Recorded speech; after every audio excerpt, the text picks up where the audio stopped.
ஒரு ஊரில் ஒரு ஏழை விவசாய குடும்பத்தில் ஒரு பையன் இருக்கான்.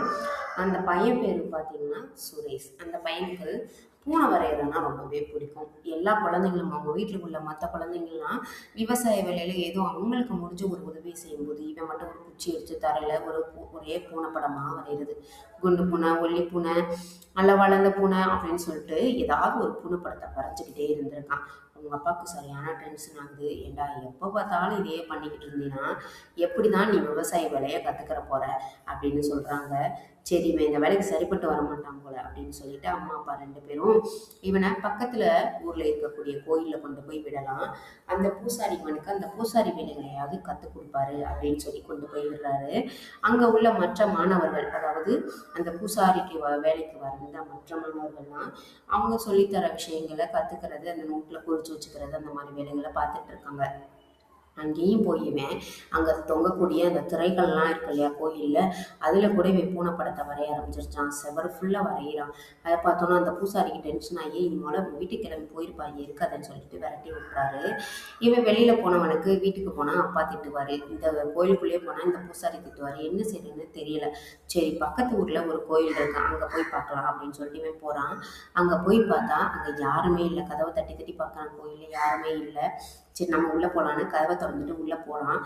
போனவன் என்ன பண்ணுறான்னா, ஒரு திரைசீலை ஒன்று தொங்குது. அதில் பக்கத்துலேயே விளக்கேற்றி வச்சுட்டு இதில் பெருசாக ஒரு பூனையை வந்து வரைய ஆரம்பிச்சிட்டான். பெருசாக வரைஞ்சிட்டான். அழகாக இருக்குது, பார்க்குறதுக்கே தத்ரூபமாக இருக்குது. வரைஞ்சிட்டு எங்கே தூங்குறதுன்னு தெரில, ஒரு பெரிய அறை ஒன்று இருக்குது, அங்கே போய் படுக்கலாமான்னு பார்க்குறான். நமக்கு தூக்கம் வர மாட்டேங்குது. சரின்னு ஒரு குட்டி அறை ஒன்று இருக்குது, அதுக்குள்ளே போயிட்டு கதவை சாத்திட்டு படுத்துட்டான். பார்த்தீங்கன்னா ஒரு மாதிரி டிஃப்ரெண்ட்டான சவுண்டு, ஒரு பெரிய மிருகம் வந்து உருமுற மாதிரி கேட்குது. இவனுக்கும் பயம். அச்சோ, கோயிலில் யாருமே இல்லைன்னு நினச்சோம், ஒருவேளை இந்த மாதிரி பெரிய மிருகம் வர்றதுனால தான் யாரும் வரமாட்டேங்கிறாங்களோ அப்படின்னு நினச்சிக்கிட்டு பயப்படுறான். கொஞ்ச நேரத்தில் சவுண்டு இல்லாமல் போயிடுது. சரி, காலையில் விடிய ஆரம்பிச்சோன்னா வெளில வந்து பார்த்தா ஒரு மிகப்பெரிய எலி, அதாவது ஒரு மாடை விட பெரிய சைஸாக இருக்குது. அது பார்த்தீங்கன்னா அந்த இடத்துல இறந்து போய் கிடக்கு.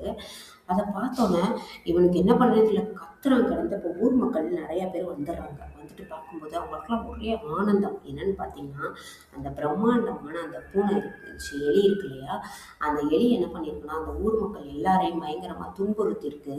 மோஸ்ட்லி யாருமே வெளியே வர்றதில்லை நைட் நேரங்களில். அந்த அளவுக்கு வீட்டில் ஒரு பொருள் வைக்க வர்றதில்லை. அந்த மாதிரி பண்ணதுனால இந்த எலி எப்படி இறந்துச்சு அப்படின்னு யோசிக்கும் போது தான் இவன் அந்த திரைசீலையில் பெருசாக ஒரு பூனை ஒன்று வரைஞ்சி வச்சிருந்தான் இல்லையா, அதை பார்த்தோன்னா இது தத்ரூபமான பூனை, அதாவது ஒரிஜினல் பூனை நினச்சிட்டு அந்த எலி பயத்திலேயே இறந்து போயிருக்கு அப்படின்றது தெரியுது.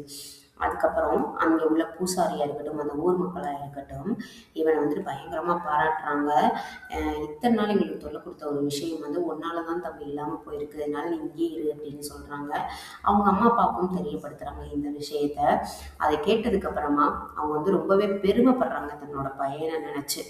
எப்படின்னா, சும்மா வரைஞ்சிட்ருக்கான்னு நினைக்கிறத விட ஒரு குழந்தை என்ன பண்ணுதோ அது என்னதான் பண்ணுதுன்னு சொல்லிட்டு அவங்களோட திறமையை வந்து வெளிக்கொண்டு வர்றதான் பெரிய விஷயம் இல்லையா. அப்போது இப்போ தான் அவங்க அப்பா அம்மாவுக்கு புரியுது, இவன் வரைகிறத வச்சு இவன் பயங்கர தத்ரூபமாக ஒரிஜினல் மாதிரி வரைஞ்சிருக்கான் அப்படின்ற ஒரு விஷயமே. எல்லா குழந்தைகளுமே அவங்க என்ன பண்ணுறாங்களோ பண்ணட்டும், பண்ணிட்டு போகட்டும், அவங்களுக்கு என்ன பிடிக்குதோ அந்த விஷயங்களில் அவங்க வந்துட்டு தன்னுடைய மைண்டை வந்து செலுத்தினா மட்டும்தான் கண்டிப்பாக ஏதாவது ஒரு சூழ்நிலையில் அவங்க ஒரு வெற்றி பெற முடியும் அப்படின்னு சொல்லிட்டு இந்த கதையை நான் முடிக்கிறேன்.